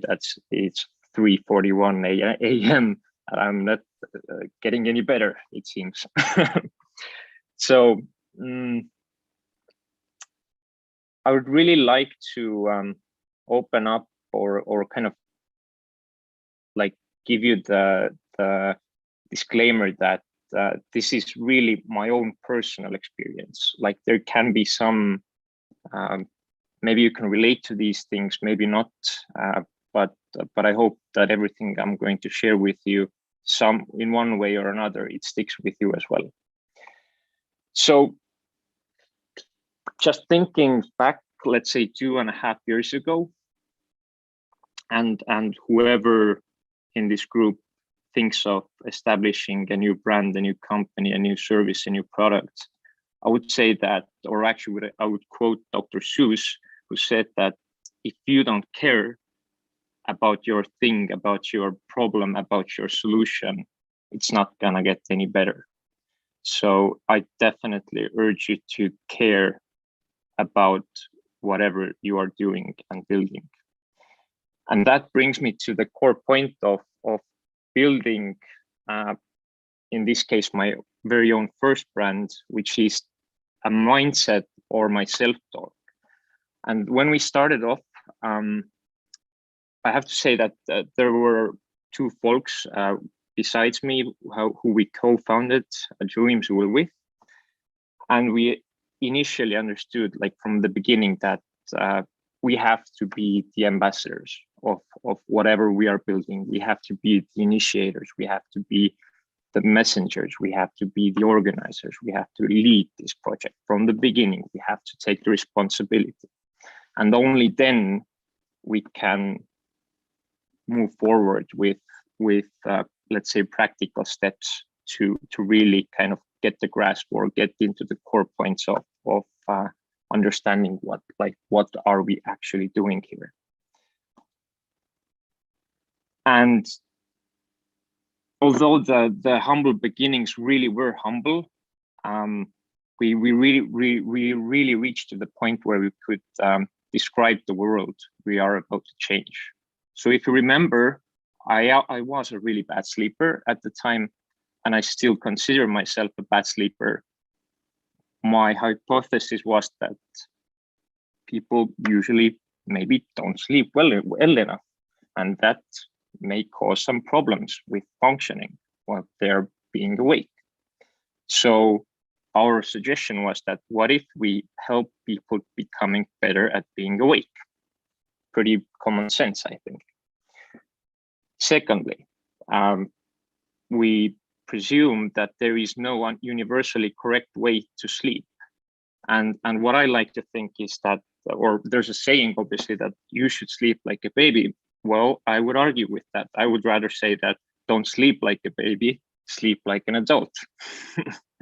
So these kind of generalizations really help us to kind of, prioritize and think like, okay, this is where we are going. This is where we are, what we're trying to achieve. So we came up with the value proposition. We try our best to make people sleep better so they can thrive, they can be more efficient, they can be more happy when they're actually awake. You can obviously think about yourself, like what is your emotional level and level of happiness when you have had a really nice sleep and let's say a night before, right? So moving forward, if you do know what you're trying to achieve, you need to understand like what else is out there, who else is playing the game, what is the competition doing, and how do we position ourselves in this world.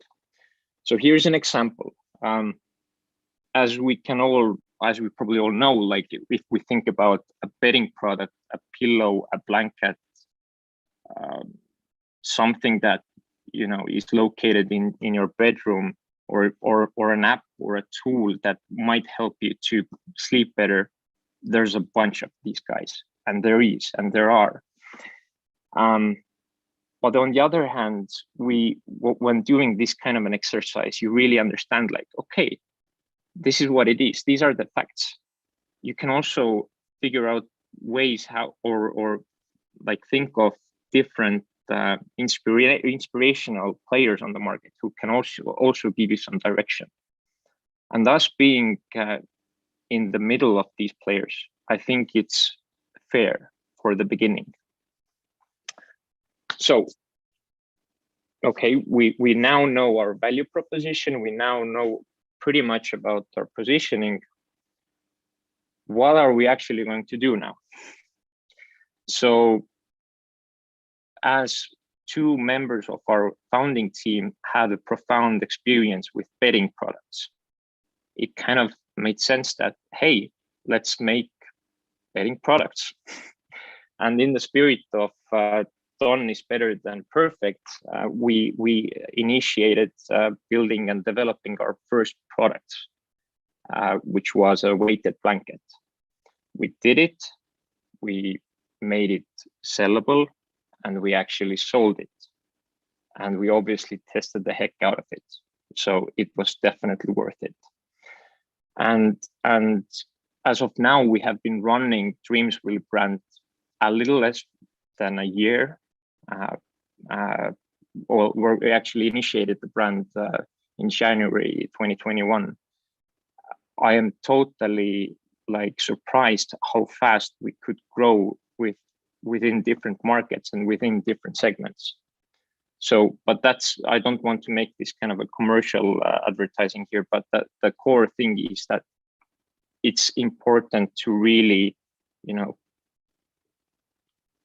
put something out there, test it, and arrange accordingly, or make adjustments to your product or a service so you can make it even better. Okay, so when we thought about, and when we ideated about the targets or segments or target markets, obviously we can go nuts with this. Like we thought of different user groups, we thought of different personas, we thought of different continents. Although I have to say we are not active in Canada at the moment, I would love to be there someday, right? But what happened was that we got our focus point to Estonia as our HQ or home market, then Finland, and then Germany. So this is where we ended up. This is where we are currently active today. And this is where we are building our brand at the moment as we speak. So to make sure that things are actually moving, we need to sell. We need to sell our brand, we need to sell our people, we need to sell our philosophy, ourselves even. And I really like to say that sales is like oxygen. When we are not selling, we are rather dying, and that's not something what we want to experience. Again, here's an example, like how you can build up or establish your sales channels. And this is pretty much a realistic overview of how we work today. But I'm pretty sure that it can be very different depending on what is the sector you are working in and the product or service you're offering. Secondly, I am not the greatest marketer out there, definitely. But as far as I know, or as far as I'm concerned, marketing is all about communication, communication, and communication. And the core point of marketing to me is not like coming up with the most brilliant wordings and sentences and visuals. Rather, I would focus on being very consistent about what you're doing and what kind of messages you are putting out there. Again, same story with marketing channels. It can be very different depending on what sector you are in and who you are serving. So when we think or when we describe Dreamsville, we want to kind of describe who we are, why do we wake up in the morning, what is our character and essence looking like. For that, we can easily use a tool called Archetypes, which pretty much is like choosing and thinking and deciding how to describe yourself in different scenarios. This is the result we came up with. So we are kind of like Lego, which means that we can imagine things from scratch. We are not pushed into different frameworks. We can make things like IKEA, meaning that they are well done things so that everyone can actually handle them. We also thought of sustainability and you know, giving back to the world, because we know that if you are in a manufacturing business, if you're producing something, you are automatically part of the problem. So if we can, you know, like have this honest reflection on ourselves and understanding that and admitting to it, but on the other hand, also deciding that, hey, we're trying to really improve something. And Patagonia, as an example, is a great role model here. This really well suited with us as well. And obviously innovation, because when you think about pillows or blankets, how seriously would you take on the thought that, hey, or someone's message that hey, we rethink the pillow? Would you really sleep on a pillow that doesn't look like a rectangular shaped thing, but rather like a cylinder kind of type of thing? I don't know, maybe, but there are other ways how to innovate, and that's what we were trying to figure out. The cool thing about our name, and I'm more than confident that that doesn't happen too often, is the fact that when we thought of our name, Dreamsville, it came into reality during the first meeting with Velvet's creative leads. So that really is a significant, let's say, accomplishment for us. But the cool thing is that we could already tell a little bit magical stories about this name, and we can already give some kind of a direction to that name and tell more, like describe it from these different perspectives that may not be so clear in the beginning. And when it comes to putting it all together, figuring out how do we look like and how do we want to make people feel about us, then we unfortunately had to go along with .co domain. That's for one thing, but the visuals of the brand look definitely distinguishable from other players. It looks cozy, it looks trustworthy, but at the same time, it creates interest. These are mock-ups from our website. Our brand is currently mostly online as a fact. It can change, obviously, but let's see. This is what it is today. And yeah, in its very essence, we aim to provide better sleep so that we can better people in the better world. So hopefully, in the longer run, we can all be better at being awake as well. Some conclusions as well. So just to really kind of give you the emotional, maybe it's emotional feeling, definitely an emotional feeling, but some people, I have heard from some people that starting a startup or starting a new company is like very, very like inspiring, especially in the beginning, which I agree with. But at the same time, you are making baby steps. And if you think about it, like if you remember when you actually tried to learn how to walk, then it wasn't so freaking amazing, or it didn't feel so natural to us. So that's what we are doing right now. We're still taking baby steps, but hopefully along the way we are running. Secondly, although we have agreed on some principles, we have done or we have agreed on something, I still believe that it means consistent rethinking, consistent repeating of these kind of tasks and exercises, which means that this brand will never be ready. It's always in the continuous movement, and I'm totally okay with that.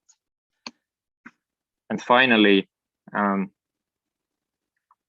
patience is something that I am not very good with personally, but I have learned along the way that building a brand and retaining the loyalty of your clients, of your stakeholders, of partners, of of whoever is somehow connected to your brand, you need patience.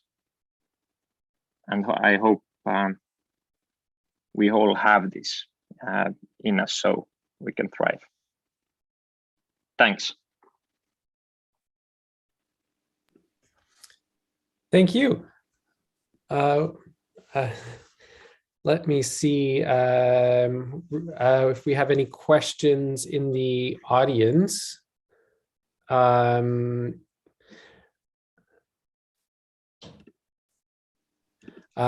would, I guess, first starter question from myself. For a new company, what would you say is sort of the sign, you know, it's time to start this branding journey? What's sort of like that first indicator? I would answer to this way, that if you are looking at potential collaboration with a client from an agency's perspective, then an agency is somewhat like an investor, because you are investing your time, your brains, your talent, your energy into this project, hopefully, you know, bringing it to life, making it like visible, making it alive, to be fair. And let's say the basic things that you try to validate is obviously the founding team, who is behind the team, or who is behind that organization as a human beings, right? You definitely have to have a understanding of the context. Does that kind of a business, does that kind of a service offer, value offer, have a chance to survive or thrive in the longer run? What is the background? What is the legacy of these people? Yeah, definitely the different metrics, but you cannot rationalize this too much. You really need to have you know, one-on-one sessions with the potential project representatives and figure it out together. That makes sense, yeah. Are there any more questions out there from the audience? I hope it wasn't too commercialized, but it was, yeah. I'm not saying that you definitely now need to get the pillows of dreams. I mean, it kind of works well into our bedtime here, so the transition is good.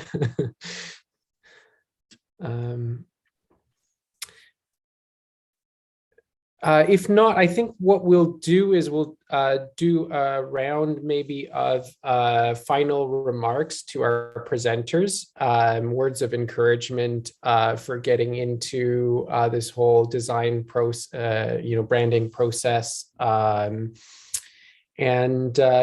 we can start with Ellen. Thanks, Sebastian. A very interesting evening of and very interesting topic and examples and case studies, and you know, walking through the precursors of Estonian Music Week was particularly interesting for me. Like just seeing that process go, that was terrific. Jaan, you posed a question to me as to who did the branding for KESKUS, and I thought I would also. I gave one of the tertiary reasons for how we went with Barefoot Creative. But one of the main reason was because the brand had to attract those who are not necessarily Estonian, who are further, you know, third or fourth generation Estonians. And we wanted to make sure that the brand resonated with them, that they felt comfortable with the brand.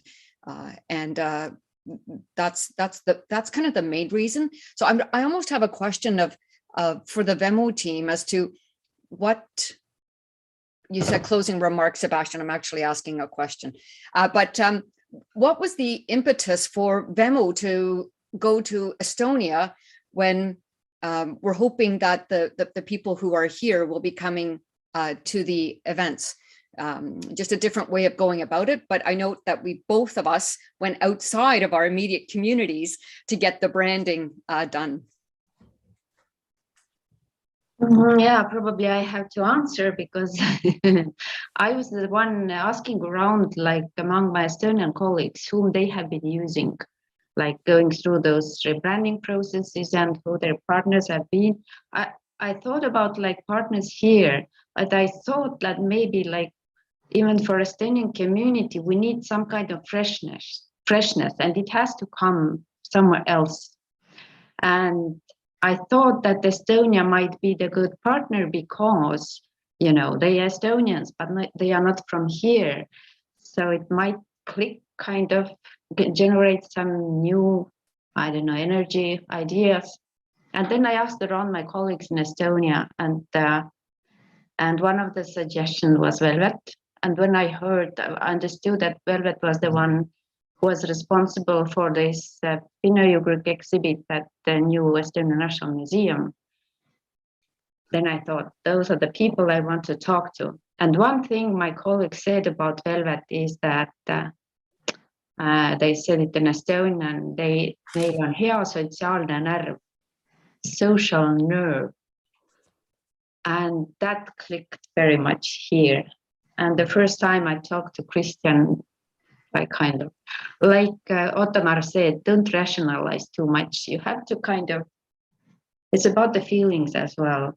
And it's about the people who could work together. And if you find those people, then it gets really fun and easy. And I'm so grateful to Velvet and my colleagues in Estonia who guided me to Velvet, that I really found you. So it has been very inspiring, educating, very, really great process to work with all of your team members. That's wonderful. That reinforces what Jaan was saying too. It is word of mouth. And we've both gone through that experience as well. So it builds the confidence. So we've, in this package deal that we have on Madison now, we're engaging with the local community and we're engaging with Estonia as well. So I think that's a beautiful combination. Agreed. Yes. I'll give Kristian a chance to make some closing remarks as well. I think the work up until now has been great. It has been a great year, but this has been the easy part in creating a brand, because coming up with something on computer screen or on paper, that's just things that depend on us. But the real life of a brand depends on everybody else. So in a sense, you in this meeting right now are all Vemmo's new brand ambassadors, because you go out and talk to your friends and talk to your relatives and say that, oh yeah, I've seen Vemmo, they are looking nice, they have a great museum coming up, they need help, and so on, so on. So this is the real life of the brand, and we are taking the first steps right now. So thank you everybody for attending, and let's keep the flame alive. Thank you so much. And I'll pass it on to Jaan. Yeah, thanks again, Vemmo and Velvet, for sharing all that exciting brand that you're working on. And I guess that we're all, and Ellen, like what you had said, and Piret and you were just talking about, I mean, I think it's the most important thing that Vemmo is doing right now, which is connecting Estonians here with Estonians in Estonia. I think it creates, especially for Canadian Estonians, a lot of more sort of excitement and connectedness to, you know, what we call the fatherland, which you know, I myself wasn't even born in. So it's that feeling of connection is really important, and the ways that Vemmo has sort of managed to always create these new links, whether it's through Estonian Music Week or just Vemmo as a brand, has been great. So anyway, Piret, that's like keep those to you. Yes, I echo that as well. Ottomar, it's your last word. But here, Yes, I really appreciate having me. Unfortunately, I didn't have an active role to play with Vemmo's project, but I've been from the distance, seeing how it has developed and how it has been developing, and I'm really excited to see how and with what kind of results you can actually bring it to life. So I wish you all the best, really, from the bottom of my heart. So have fun. Thanks so much. And I think I'll just simply say at the end, it's so nice to see the positivity around a brand. And, you know, because the brand is supposed to reflect the reality, and seeing all this positivity around it and the excitement for the future is really great. And I will allow, I think Piret wanted to say some final thank yous, so I will turn it over to her. Yes, and I have a list. And if someone was left out, I'm very sorry, but I tried not to. First, I'd like to thank the Velvet team. We have been working through the last year. Kristian, Nele, Mart, Helen jumped in end of the last year. And Kristina Lupp, our own Kristina from here, was working on the messages in English. So great help from her. Toronto team, Jaan, Kadi, Asta, and other directors of the Estonian Studies Center. Linda, Anne, Remmel, Keila, Lani, Elis, Kerli, Anneli Virlaid-McNeil, Anneli Jessie Virlaid-McNeil in Vancouver, Vincent Teetsov, Joanna-Helin Rasmus Ratas, and Heather Kelly of the Bloor Street Culture Corridor.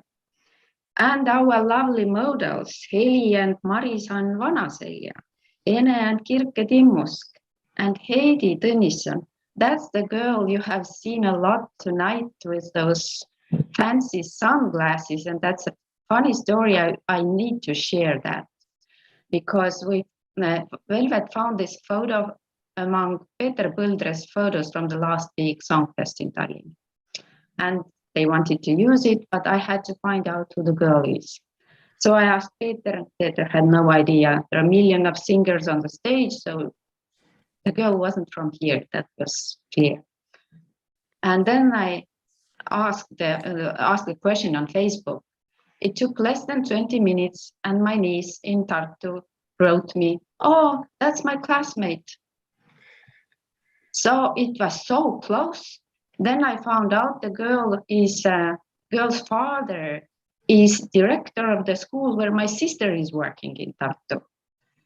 And the director's brother was my brother's classmate. So that's what Estonia is about: connections and people and stories.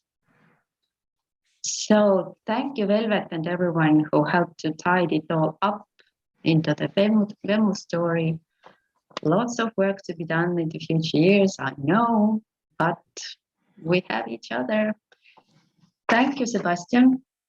And thank you also, Andreas Pung, who was our tech support for tonight. You haven't seen him yet, but he has been working diligently. So thank you, our audience, supporters, KESKUS, speakers, everyone. Before conclusion, Piret, can I say 2 minutes? And thank you, Thomas. No, can I take 2 minutes? Just my concluding remarks, can I? Absolutely. I think really it was a very inspirational session. And I'm not shy to say that the Estonian community has to be very proud for its achievements and also for our vision. And I think what we had tonight is really a vision. Estonians in Canada have a long history, distinct traditions, and what Ottomar said, legacy. And all these new developments, to my mind, going to build on that legacy. Previous Estonian house, new KESKUS, I think it's one of a parcel which builds on each other. Many of you, in fact, have supported the KESKUS. I'm confident that Vemmo also deserves the support. And on a final note, Piret, let me flag it again. It's been already announced some time ago, but I would like to flag it by saying is that Minister of Foreign Affairs of Estonia, Eva-Maria Liimets, bestowed on you Cross of Merit for successful activities, what you have done and what you are doing in Vemmo. So I think we all applaud you for what you have done and wish you always success in the future. So I'm looking forward really to award to pass this merit to you, hopefully in February, if COVID allows us to meet and celebrate Estonian Independence Day. But you have really deserved for the work you have done this recognition. And as a final note, I'd like to thank you for inviting me, and also thank everyone who participated at this discussion. Wishing you beautiful winter in Canada, and who is going to sleep, and good night's sleep, and meet you again. And let's do Vemmo, and let's do KESKUS, and let's make Estonian proud. Thank you. I stop here.